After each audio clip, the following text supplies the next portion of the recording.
Olá, seja bem-vindo, seja bem-vinda. Iniciamos Espiritismo e Educação. Estamos aqui ao vivo, falando diretamente da cidade do Rio de Janeiro, através da Web Rádio Estação da Luz. E rogamos ao nosso Mestre Jesus nos abençoe e que possamos estar envolvidos em vibrações de paz e de amor. Já conosco, aqui para fazer o programa, nosso Ronaldo Gomes. Ronaldo, seja bem-vindo. Muita paz, saúde, que Jesus nos abençoe e nos inspire mais uma vez no dia de hoje. E gratidão, mais uma vez, por todos vocês. Muito bem.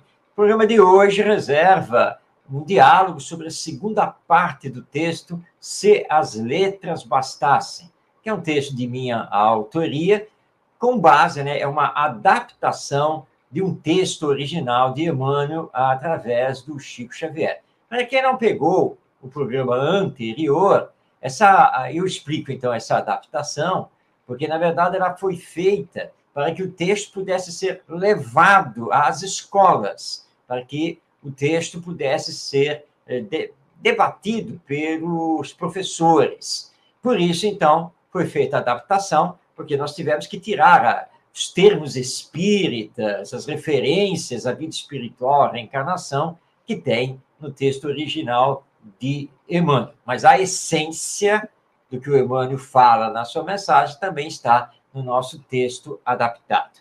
Pois bem, então, semana passada, Ronaldo, nós fizemos basicamente metade do texto e ficamos de fazer a sua segunda parte, a sua outra metade hoje. E nessa discussão, se as letras bastassem.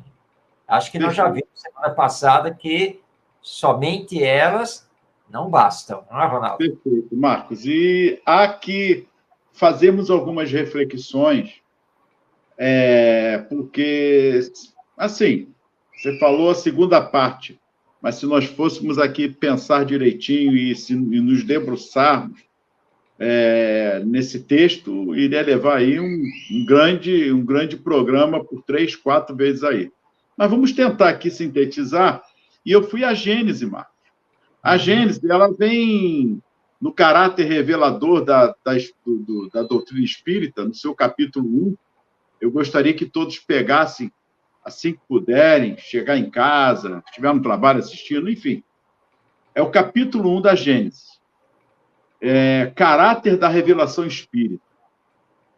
Se nós pararmos para pensarmos aqui e refletir sobre essas ponderações de que Kardec faz todos os questionamentos, eu vou só ler algumas partes, e daí vou chegar no ponto principal que vai corroborar com tudo aquilo que nós estamos conversando. Então, vamos lá. Eu vou lendo assim em partes, mas vou chegarmos no ponto ideal, aonde ele começa a falar. Mas ele diz assim: pode o espiritismo ser considerado uma revelação? Boa noite, Rosane, muita paz aí, Ivonete também, que já está aí, Marcos, aí, já estão aí no... Grande abraço, Ivonete. Muita paz. Então ele diz: pode o espiritismo ser considerado uma revelação? Neste caso, qual o seu caráter? Que se funda a sua autenticidade? A quem e de que maneira foi ela feita? É a doutrina espírita uma revelação no sentido teológico da palavra, ou por outra? É no seu todo o produto do ensino oculto, vindo do alto? Só indagações, hein? Vamos percebendo. E ele vai se debruçando, ele vê qual a utilidade da moral que pregam, se essa moral não é diversa da do Cristo, já conhecida. Quais as verdades novas que eles nos trazem? Aí ele continua: precisará o homem de uma revelação e não poder achar em si mesmo e em sua consciência tudo quanto é mister para se conduzir na vida? Quais as questões que importam nos fixemos? Aí, Marcos, olha só que é interessante. Ele começa já no item 2, ele fez: definamos primeiro o sentido da palavra revelação. É um pedagogo, educador, ele vai na palavra. Revelar, do latim revelare, cuja raiz velum. Véu significa literalmente sair de sob o véu. Nós estamos falando de educação. É por aí que a gente começa agora a cair numa reflexão profunda sobre todos os aspectos, se as letras bastassem. Então, vamos lá. Então, é sair de sob o véu. Aí ele continua, e figuradamente descobrir, dar a conhecer uma coisa secreta ou desconhecida. E ele vai mais à frente e tal.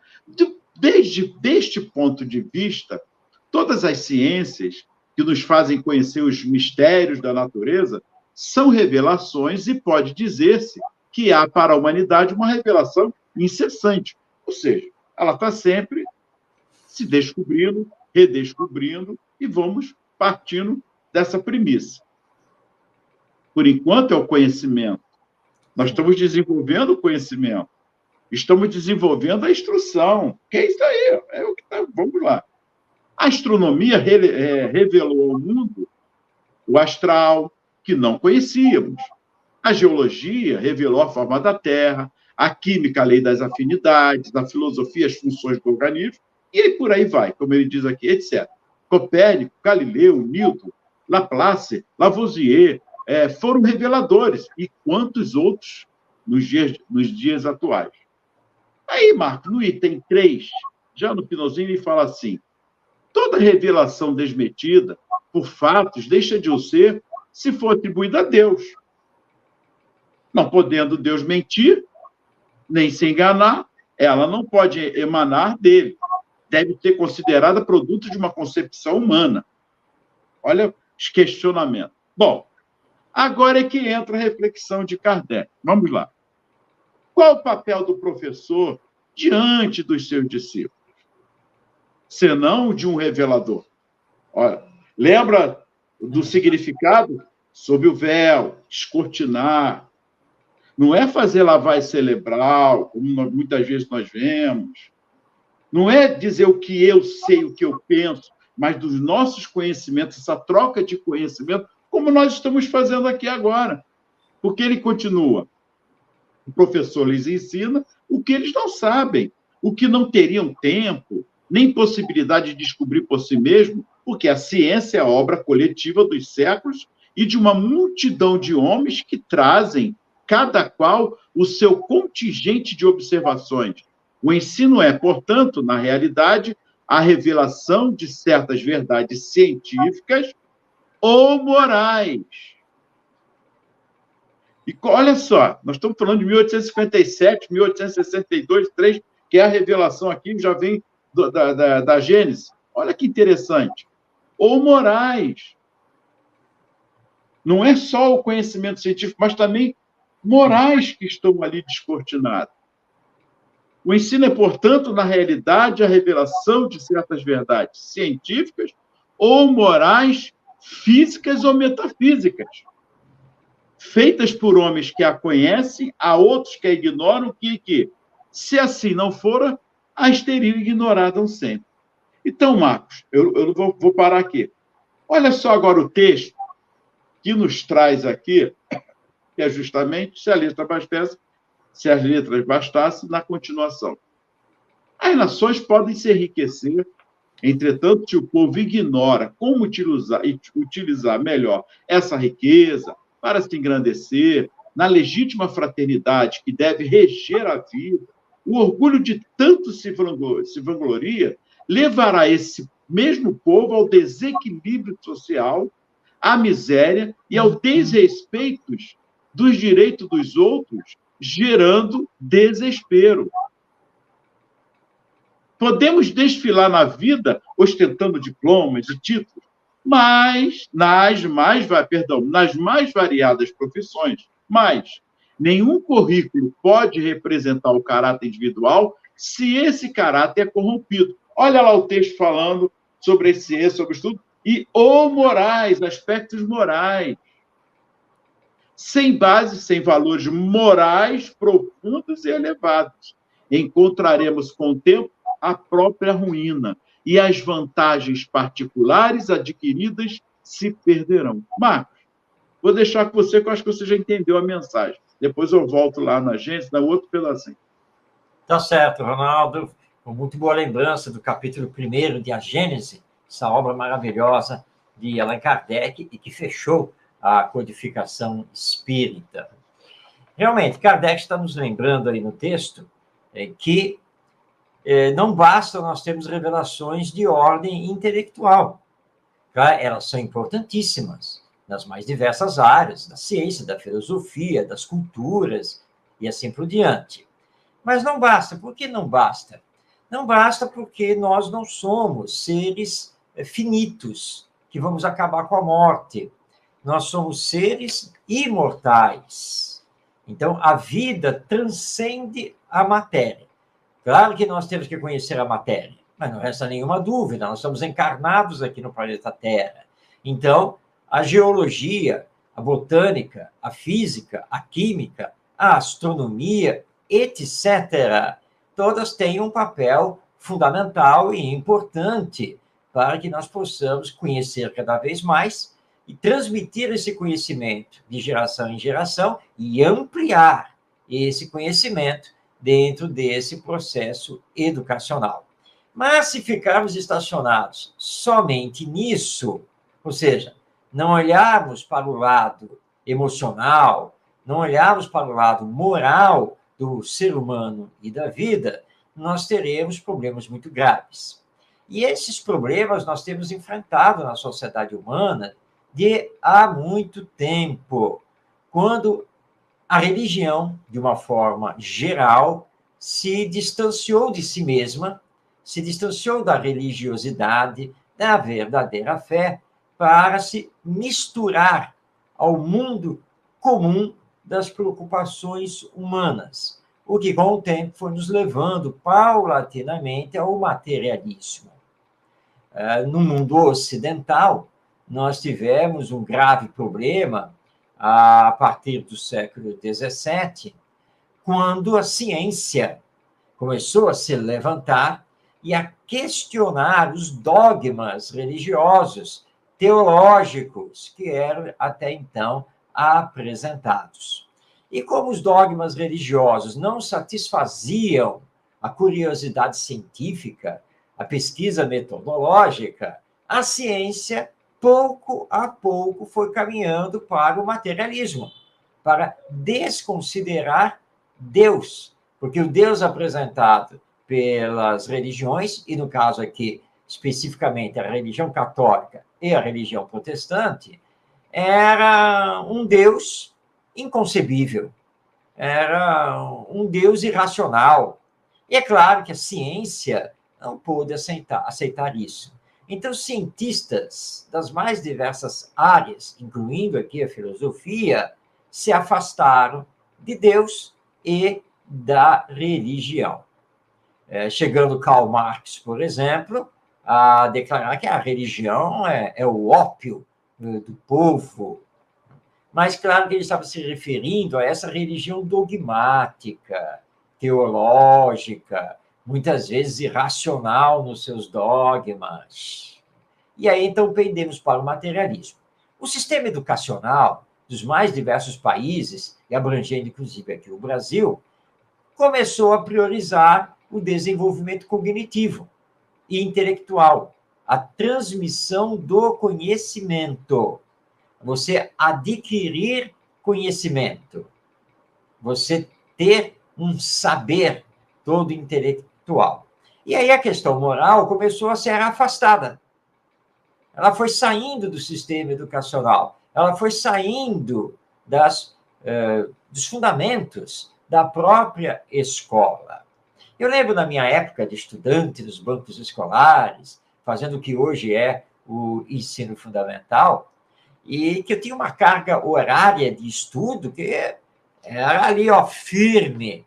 Né? Entrava às 7 da manhã na escola para sair ao meio-dia, eram 5 horas, e eu lembro disso, como era a grade. Então, tinha 2 tempos de matemática, 2 tempos de português, que não era língua portuguesa, né? Era português na época. Né? Aí tinha um tempo, por exemplo, de química. Aí, no dia seguinte, um tempo de geografia, um tempo de história. Aí, 2 tempos de matemática, educação física, no outro dia artes, isso e aquilo. E nós íamos com essa carga de segunda a sexta direto. Não se falava, não se cogitava de nenhum aspecto moral. Não havia espaço para se discutir qualquer coisa ligada a comportamento. Nada. Porque isso foi sendo jogado para a família. Mas aí nós temos um problema que vai acontecer ao longo do tempo.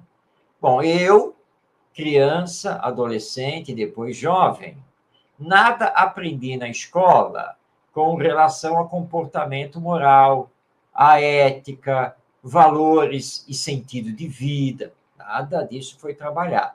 Mas eu cresci, agora eu sou um adulto. E como adulto, agora eu constituí família.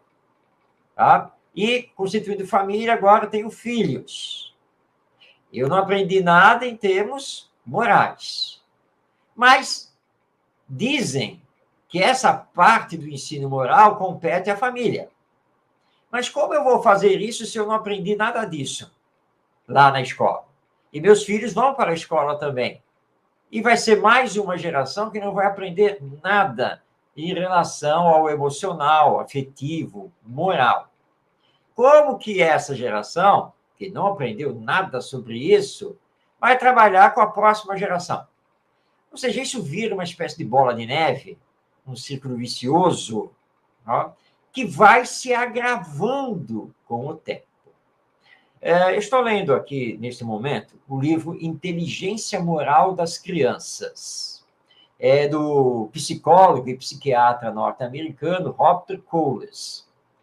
E o Robert Coles trabalha muito em escolas. Ele faz terapia de grupo, tanto com alunos, adolescentes, também crianças e pais. E isso numa parte do livro que ele conta um caso de uma menina, uma adolescente, 15 anos, de 15 para 16 anos de idade. E ela falou assim para ele, mais ou menos nesses termos: sabe, meus pais se preocupam muito em dialogar comigo, em conversar comigo. E a grande preocupação deles é que eu estou virando assim uma moça, uma mulher, e eles só querem conversar comigo sobre essas questões do sexo, da sexualidade, do namoro, e essas coisas. Mas isso não é o mais importante para mim. E aí, não é? Então, o que é mais importante para você? É saber qual é o sentido da vida. É isso que eu quero conversar. Não quero conversar sobre essas questões de namoro e sexualidade. Isso aí eu já sei. Mas o sentido da vida. Mas eu conversei com meu pai e perguntei para ele: pai, qual é o seu sentido de viver? Por que o senhor faz o que faz? Ele ficou parado, olhando para mim com cara de espantado, desviou a conversa e foi embora. Mas é essa conversa que eu quero ter. Qual é o sentido de viver? Então, nós estamos vendo uma geração que está um pouco perdida. Por quê? Não se conversa sobre isso na família, não se conversa sobre isso na escola. Como ele vai se virar agora que ele já está entrando no mundo adulto? Então, aí no nosso texto, nós lembramos que as nações ricas, com o PIB, né, o Produto Interno Bruto, nas alturas, com uma rede hospitalar, de saúde, de benefícios, tudo maravilhoso. Esses países hoje estão às voltas com gravíssimos problemas. Tráfico de drogas, aborto, criminalidade. Mas são países do chamado primeiro mundo, onde a renda per capita dos seus habitantes é muito alta. Salário mínimo deles equivale, às vezes, a 10 vezes o nosso. Mas eles não estão conseguindo resolver os problemas sociais. Por que eles não estão conseguindo resolver? Eles não têm economistas, sociólogos, antropólogos, etc. Claro que tem. Como tem. Isso é o que menos falta, mas a maioria é materialista. E tem uma dificuldade enorme de encarar a vida pelo lado moral. E encarar os problemas das pessoas, que são problemas morais, são problemas comportamentais, são questões que se ligam à ética do viver. E aí, esses se perdem, porque eles têm a letra, mas eles não têm o espírito que vivifica a letra. Por isso, então, eu coloco aqui no texto, que o Emmanuel também coloca, né? Bem, nós podemos ostentar quantos diplomas e títulos nós quisermos. E que bom que podemos fazer isso, né? Estudar isso, estudar aquilo, virar doutor nisso e naquilo. Nada contra, sem nenhum problema. Tá? Mas o currículo não fala do caráter da pessoa. Você pode ter toda essa formação acadêmica, profissional, maravilhosa. E, ao mesmo tempo, você pode ser uma pessoa corrupta, desonesta, egoísta, orgulhosa. Esta semana que passou, eu vi um vídeo na internet muito interessante mesmo. Vale a pena contar a história bem resumida. Né? Então, é o lançamento de um condomínio de alto luxo. E aí estão dois corretores, eles estão na porta ali do stand, né? E tem um estacionamento exclusivo para clientes, né? Aqueles que querem conhecer o lançamento. E aí estaciona um carro, já meio velhinho e tal, e o motorista, quando desce do carro, está lá de bermuda, chinelo no pé, aquela coisa. Aí os dois corretores, que é um casal, chegam para ele e falam, o senhor acho que estacionou no lugar errado, porque esse estacionamento é só para clientes aqui do condomínio que está sendo lançado. O senhor pode tirar o carro daí? Ah, não, mas está certo, esse condomínio, né? Mas o condomínio não é para o senhor, né? O senhor deve procurar, assim, um prédio melhor para o senhor, um condomínio barato. Ele fala, condomínio barato. Falou a minha língua. Agora, porque realmente, né, a gente tem que morar onde o condomínio é barato, né? Pois é, mas aqui é um prédio de alto luxo que está sendo lançado. Tá? Então, o senhor, por favor, o senhor pode tirar o carro daqui, porque se o seu carro ficar aqui, um cliente vai chegar e aí a vaga está ocupada pelo seu carro. Né? Não, tudo bem, tudo bem, tudo certo. Mas esse condomínio aí, esse que está sendo lançado, ele vai ter condomínio barato. Não, o senhor deve estar enganado. Eu vou repetir de novo para o senhor, é um condomínio de alto luxo. Mas acontece que quando eu mandei fazer, eu pedi para projetar um condomínio barato, porque as pessoas têm que pagar condomínio barato. Aí o corretor olhou para ele, qual é o seu nome? Fernando. Fernando o quê? Fernando fulano de tal. O senhor é que é o dono aqui? Sou eu mesmo, rapaz, sou eu mesmo. Aí tinha o outdoor na rua, aparece o outdoor, e tem a foto dele, do Fernando, né? Sou eu mesmo, eu mandei fazer esse condomínio aqui, mas eu falei para os engenheiros, quero condomínio barato. Tá? E aí o vídeo se desdobra, e aí nós vamos ver o seguinte, olha só, os dois corretores olharam para a figura do Fernando, né? E quando viram aquele senhor todo simples, bermuda velha, carro velho, chinelo no pé, né? Isso aí está no lugar errado, né? Você é pobre desse jeito, né? Não, ele é super rico, dono do empreendimento, mas uma pessoa que veio de baixo, super simples, sem os diplomas e nada disso, gosta de viver daquele jeito. Então, nós vamos muito pelas aparências. Como o contrário acontece, né? E eu vou contar aqui rapidinho, Ronaldo. Vou contar aqui uma vez. Eu trabalhava numa empresa E o gerente estava conversando, fazia parte da equipe, o fulano de tal, engenheiro lá, da empresa tal lá, que ele não paga a conta dele de jeito nenhum. E eu estou tentando conversar com ele, ele não me atende. Aí eu falei para ele, você pode passar a conta para mim? Se você conseguir, tá bom. Amanhã eu vou lá. Aí, no dia seguinte, eu fui trabalhar de terno e gravata. Porque o escritório do tal engenheiro era na Avenida Rio Branco, que é no centro da cidade do Rio de Janeiro. Aí todo mundo olhando para mim de terno e gravata, né? Pasta na mão, lá fui eu, né? Cheguei lá no prédio, peguei o elevador, subi. Aí, quando entrei na empresa, estava a secretária, né? Bom dia, né? Bom dia. Gostaria de falar com o doutor fulano de tal, que era ele, o engenheiro, né? E quem deseja, doutor Marcos Demário, da empresa tal. E eu dei um nome fictício, não falei de onde eu era, né? O senhor aguarda um momentinho? Ele disse, não, claro. Esse momentinho não passou de 10 minutos. Olha, o senhor já pode entrar. Ele já vai lhe atender. Muito obrigado, perfeitamente.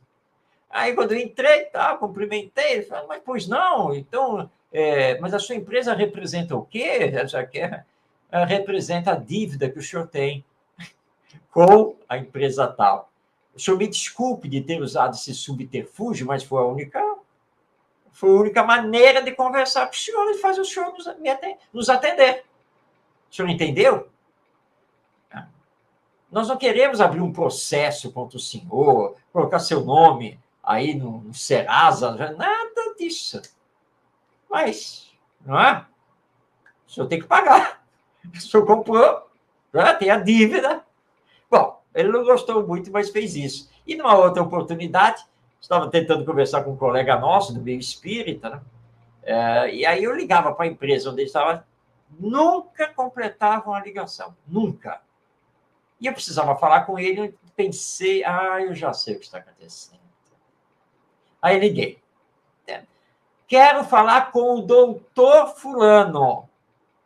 Que ele, de fato, era formado, né? E quem deseja falar? Doutor Marcos Demário.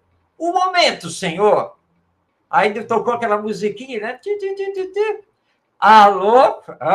Finalmente, né? Ou seja, eu tive que me apresentar como doutor, como se isso significasse grande coisa, mas foi a única maneira. Então, nós vemos duas coisas, né? Quando você não apresenta os diplomas e a vestimenta, você é descartado, é desconsiderado. Quando você apresenta a vestimenta e os diplomas, você é super considerado e as portas se abrem.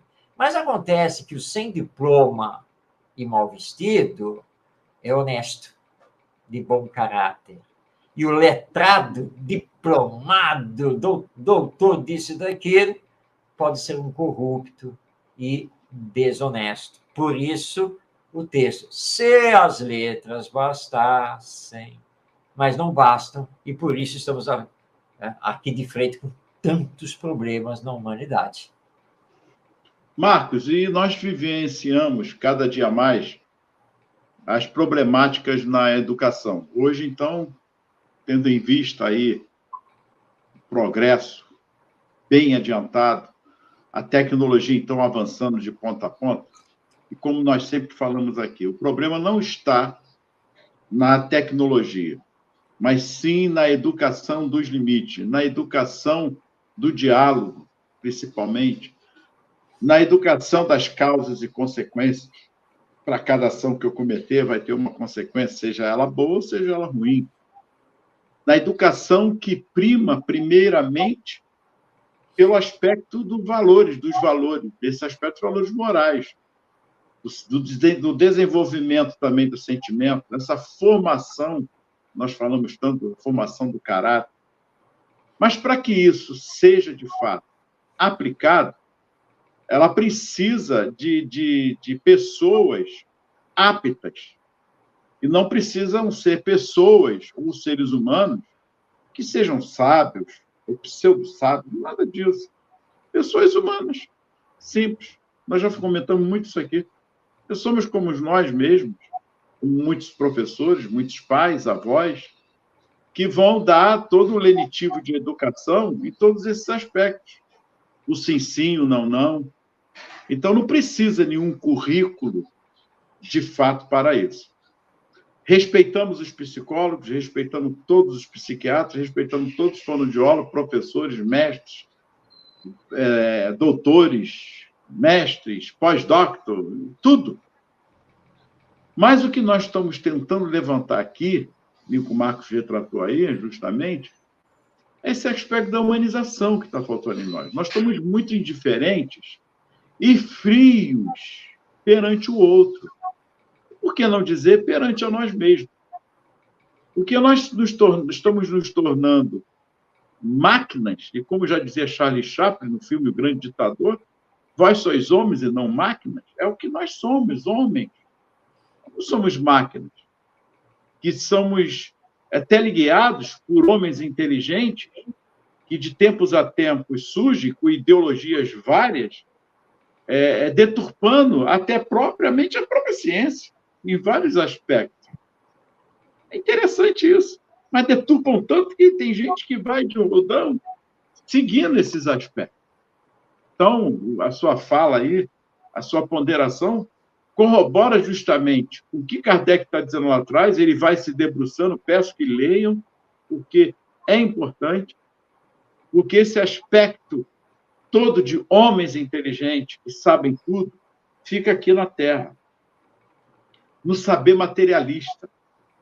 Mas precisamos nos humanizar, espiritualizarmos mais, o que independe, Kardec vai falando sobre isso também, das religiões, mas sim no seu aspecto de revelação, de descortinar, de tirar o véu que nos cobre a mente. A ciência, de fato, faz isso. Tanto que ele narra aqui que o espiritismo ele veio justamente depois para que as ciências, num ponto culminante, que até então a filosofia, que era o filósofo, era o detentor de todos os conhecimentos, mas depois veio as ciências, de fato, a partir da filosofia, e veio a ciência espírita, trazendo o mundo da imortalidade da alma, de Deus, sobre a verdade. Se debruçarmos sobre essa verdade. Mas de que verdade estamos falando? Do aspecto moral do Cristo, e como ele diz, do aspecto revelador de Moisés também, sobre essas duas partes, que é o amor que está faltando em nós. Esse sentimento maior de nos debruçarmos tanto na escola como na família. As duas precisam trabalhar juntas, trabalhar em todos os aspectos humanos. Ora, eu como pai, eu como mãe, chego num psicólogo ou numa escola, a frase vai ser a mesma. Olha, eu estou tentando ver o que vocês podem me ajudar. O que é? Não, meu filho tem 7 anos e eu não sei mais o que eu faço. Então, bote para casa, pessoal, e dá. A educação a senhora vai ter que dar. Nós podemos orientar, fazemos nossa parte, mas a sua parte em casa está faltando alguma coisa. Eu não sei mais o que fazer. Ele não dorme, ele quer dormir a hora que ele quer. Pois é, meu senhor. Você está entendendo, senhor? Aí você vai com tato, tentar mostrar a ela alguns aspectos das falhas que estão ali no processo educacional. Nossa, a criança tem 7 anos. Se ela só tem 7 anos, ela precisa, como você também precisa, como nós precisamos, de revermos as nossas ações perante essa educação no processo de libertinagem, não de liberdade, de tentarmos retomar, tanto a escola como a família, esse aspecto humano. A criança também que estuda demais, ela estuda, como eu já falei aqui, estuda, acaba ficando com problemas. Porque será que é isso? Não. No momento do lazer, pode ficar no computador, pode ficar no celular, mas só o celular, só o estudo, só o futebol, só a natação, só beber água, enfim, tudo que é excesso já passou dos limites. E nós estamos no excesso do conhecimento. Mas, como o Marcos colocou, Marcos, você foi feliz. Mas qual é o sentido da vida? nós não paramos para conversar, às vezes, com os nossos filhos sobre o sentido. E pede. E para o nosso programa, Marcos, já está aí a educação através do sentido da vida. Está aí o tema aí, educação, o sentido da vida. Qual é o sentido da vida, afinal? Bom, Marcos colocou ali, eu como pai responderia ao meu filho. Meu filho, olha, eu também não sei. Vamos conversar sobre isso? Vamos debater nós dois sobre o aspecto da vida? Não, pai, você não sabe, não sei, eu estou com 65, eu estou aqui pensando também. É fato, realmente, vamos. Pai, aí vamos, porque isso aí é filosofia, é o que Sócrates fez.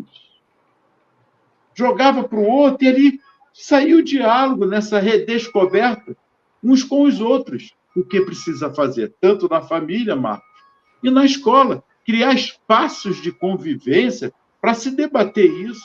Um aluno uma vez chegou para mim na escola e falou: professor, para que aprender matemática, isso? Eu não vou aprender isso na vida. Para que ficar com química, física? Eu falei, é mesmo? Você não vai aprender isso na vida? Não precisa disso na vida? Tem certeza? Você não usa detergente dentro da sua casa? Uso. Para quê? O que é o detergente? Você sabe? É uma química que está ali. Mas você vai ter que saber, você vai ter que comprar. Ou você vai comprar qualquer produto sem saber o que é. E a matemática? Você não tem que fazer um cálculo, vai fazer uma compra, sua mãe manda. Eu vou no mercado, você vai, e aí? Tem que saber fazer, no mínimo, fazer o troco. Está bem. Claro que as equações você não vai levar isso para a sua vida. Não, também não sei. Você está em que série? Eu estou no 8º. Eu estou terminando agora o ensino médio. Que legal. Eu estou tentando, vou ver se eu faço química, eu quero ser matemático. Opa! Então, tudo na nossa vida tem uma importância. Tudo, nada. Até os erros que cometemos, a gente tem que lidar com eles para superá-los e tentar reaver o que nós estamos fazendo. Assim é a educação, Marcos. Porque está aí, vou ler o texto agora para que possamos compreender o que o texto está tentando trazer para nós. A escola que ilustra o conhecimento estimula o raciocínio. É isso aí, vamos embora. Tranquilo. Conhecer. Desenvolver o conhecimento, o QI, a inteligência, é importante. Entretanto, se faz incompleta por não fornecer a orientação moral e a sensibilização dos sentimentos. Nós estamos frios e calculistas e indiferentes. Agora, no Congresso, debateu a mulher, tem que fazer não sei o que com a mulher. Peraí. E o que fez o aborto? Não, mas o cara que fez o estupro também, tal. O cara fez o estupro, esse tem a pena mínima. Mas a mulher, ela foi estuprada e tal. E vamos tirar a criança, porque a criança que está vindo é um monstro. Jesus Cristo, o que está vendo? Eu não tenho que combater o viciado, eu tenho que combater o vício. E o vício é o egoísmo e o orgulho, que é essa indiferença que nós estamos vivenciando. E continua, se faz incompleto por não fornecer a moral, a sensibilização dos sentimentos. Não basta conhecer, é preciso compreender. E essa compreensão é isso aqui, esse debate, esse diálogo sem imposição, mas refletirmos o que estamos fazendo de fato com a educação há tanto tempo. Marcos, aquela palavra que nós sempre falamos há 30 anos no IBEM, há 40 e tantos anos que nós nos conhecemos. Ainda há tempo. Ainda há tempo. E não somos nós, espíritas, não. Marcos já falou, vários não espíritas, debruçados nas inteligências múltiplas, descortinando essa importância do outro, de saber o que é esse sentido da vida, o que eu estou fazendo aqui. Marcos já falou de vários. Então, é juntarmos isso tudo dentro da nossa sociedade, nas instituições de ensino, e partindo com essa parceria com a família. Está na hora. A família tem que estar, e a escola tem que estar, as instituições em parceria, umas com as outras, nos debruçando. Vamos, sim, desenvolver o conhecimento dos nossos filhos. em nós mesmos, mas precisamos urgentemente, no dizer do Mestre, amai-vos uns aos outros. Ainda há tempo para isso. Sem dúvida, Ronaldo, suas palavras foram muito firmes, muito profundas, para que todos nós possamos refletir sobre isso, que realmente é muito importante. Nós estamos vivendo uma atualidade fria, insensível, indiferente, egoísta. Por isso, temos visto ideologias materialistas, ideologias que corrompem, que defendem coisas que, na verdade, são absurdas, crescerem na nossa humanidade. Porque a educação deixou de encarar o ser humano como um ser integral, dotado de inteligência e também de sentimento. E isso aconteceu na escola e, claro, invadiu também a família. Então, as duas grandes instituições humanas de educação, a escola e a família, estão trabalhando apenas a aquisição de conhecimento. E nada mais do que isso. Queremos um retrato disso? É muito fácil, é muito simples. Olhando para o nosso Brasil, sem sairmos daqui, olhemos para o nosso Congresso Nacional. Ele é renovado. De tempos em tempos, nós temos eleições para deputados federais e senadores. Uma das últimas eleições, nós tivemos uma renovação de 50% dos congressistas, que é uma renovação bastante expressiva. Ou seja, você mudar, né? 50%, então, você tem ali, a cada 100 congressistas, 50 são novos, que foram eleitos agora. Portanto, nós fizemos uma renovação no Congresso. Mas não adiantou. O Congresso está às voltas com escândalos os mais diversos. Tá? E continua sendo um Congresso que não representa os seus eleitores, mas os seus nichos preferenciais, os seus grupos seletos, com as exceções, obviamente. Ó. Mas, se nós usamos o instrumento do voto e elegemos novas pessoas para comporem esse Congresso, se fizermos uma renovação de 50% dele, por que tudo continua do mesmo jeito? É porque esses que entraram, nós esquecemos de olhar a ficha moral deles. Se são pessoas com sentimento, humanizadas, sensíveis às questões sociais. Então, nós acabamos trocando 6 por meia dúzia, como se diz nesse ditado, que é muito antigo, né? Trocou 6 por meia dúzia. Aí não adiantou nada. É como no time de futebol, né? Aí tá todo mundo reclamando do 10 que está lá no meio de campo e que não está jogando bem. Aí o técnico troca. Finalmente, né? Ele vai sair de campo. Vamos ver quem vai entrar. Ué, mas vai colocar outro que faz exatamente a mesma coisa dele e é um pouquinho pior. Então não vai adiantar coisa nenhuma. Não é? Você trocou 6 por meia dúzia. E daí? Né? Então, como nós vamos resolver isso? Só tem um jeito. Nós temos que trabalhar a humanização e espiritualização. Nós temos que trabalhar esse sentido da vida que transcende a matéria. Aí é que entra o espiritismo, que é justamente a doutrina que trabalha a imortalidade da vida, que trabalha a questão da reencarnação e traz de volta os ensinos morais de Jesus, o nosso mestre. Ensinos que ficaram meio perdidos, e que, aliás, ainda estão perdidos, não? Porque, infelizmente, nós não vemos da religião católica e nem da religião protestante, aqui no Brasil, nossos queridos irmãos evangélicos, de uma grande maioria, nós não vemos uma ligação efetiva com os ensinos morais de Jesus. E nós precisamos nos ligar. porque os ensinos morais de Jesus devem nos transformar, devem nos humanizar, devem combater em nós a indiferença, a insensibilidade. E precisamos olhar para o próximo como um irmão nosso, que também está na caminhada evolutiva. É um filho ou filha de Deus, assim como nós também somos. E todos destinados a chegar à perfeição. Então, é urgente fazermos uma grande transformação na educação.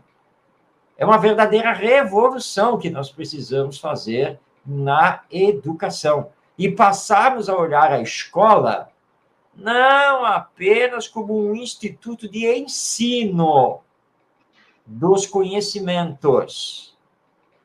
É também, mas a escola tem que ser olhada como um instituto educacional do ser humano, que é esse espírito imortal. Aí nós vamos ter um sentido de vida transcendente, humanizado, e vamos começar a mudar as estruturas sociais. E como você bem lembrou, ora, nós não vamos acabar com as drogas combatendo o viciado. Não, nós vamos combater o vício. É isso que está lá. É isso que nós temos que saber fazer. Nós não vamos acabar com a violência na sociedade apenas e tão somente com operações policiais de segurança pública. Eu sempre falei isso, porque nós estamos enxugando gelo, atacando os efeitos sem atacar a raiz do mal, que é o egoísmo, o orgulho, o materialismo. Para atacar isso, somente a educação, como bem apresenta Allan Kardec, a educação moral. Esse tem que ser o nosso caminho. Agora, é urgente trazermos para essa discussão toda os pais, os avós, que precisam ser, então, reeducados e começar a ter uma outra visão sobre a vida. Porque a maioria está vivendo só para si. E nada mais do que isso. Há pouco se importando. Você tem um incêndio, sua casa fica isenta, né? Aí vários vizinhos morrem, perdem os seus imóveis, você, bom, pelo menos não aconteceu nada conosco, hein? Ainda bem. E vida que segue, que você toca para frente, o que aconteceu com o seu vizinho, deixou de acontecer, como é que ele vai se virar e tal, você não está nem aí. Porque você só está olhando para o seu lado. O seu lado ficou bom, o resto não interessa. Mas nós vivemos uma coletividade, não podemos mais ser tão indiferentes e insensíveis. Então, temos que voltar o nosso olhar para essa educação moral, que tem que acontecer na família, mas também na escola. Como você colocou, e vamos reforçar isso, família e escola têm que se dar as mãos na educação dessas novas gerações. Esse é o caminho. E terminando, Marcos, já que o final diz, né? Então, não basta conhecer, é preciso compreender. Se as letras bastassem, os alfabetizados do mundo, há muito tempo teriam implantado na Terra todos os valores de felicidade que tanto desejamos e procuramos. Você retratou bem aí na mudança de sempre que tem no Congresso Nacional. E se as letras bastassem, não teríamos tantos problemas sociais e morais na família, na sociedade e nas salas de aula da escola. Está aí o nosso recado.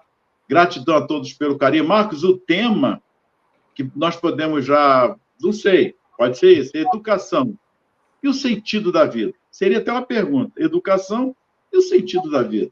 Porque é para começarmos já nos debruçarmos aí com 2 ou 3 pontos aí. É minha opinião, aí fica ao seu critério aí. Eu gostaria de deixar claro o seguinte, gente, o espiritismo é belíssimo. Não precisa ser espírito. Tem uma pergunta que fizeram, às vezes, fizeram uma vez ao Chico, assim, Chico, eu quero tanto que fulano venha aqui no centro comigo. Por isso, minha mãe, meu pai, todo mundo, é mesmo? É, tio. Aí eu venho, mas ninguém vem. Aí o Chico, mas, Micael, eles são boas pessoas? São, nossa, são pessoas de bem, são maravilhosas, não tem o que dizer. Aí o Chico, então, se elas são de bem, deixa elas fazerem o bem. Não é importante estar aqui como espírito. Agora, nós espíritos, que já estudamos, nos debruçamos, passamos esse conhecimento. Não é só dando os nossos exemplos, também como dos acertos, nossos erros, mas tentando mostrar a vocês que a doutrina cabe sim você ler um pouquinho, como dizia Paulo, tudo me é lícito, mas nem tudo me convém. Tira lá alguma coisa boa. Espiritismo é o espírito da verdade, verdade tanto revelada por Jesus. Que Jesus nos abençoe, a todos que nos estiverem conosco. Marcos, obrigado. Nosso amigo Tavares, muita paz e gratidão.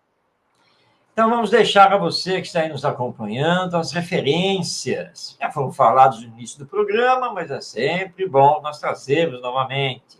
Então, hoje nós estamos encerrando esta conversa com base no texto Se as Letras Bastassem. Esse texto está na internet, é um texto assinado por mim, numa adaptação de um texto do Espírito Emmanuel, através do Chico Xavier, e que se encontra no livro Passos da Vida.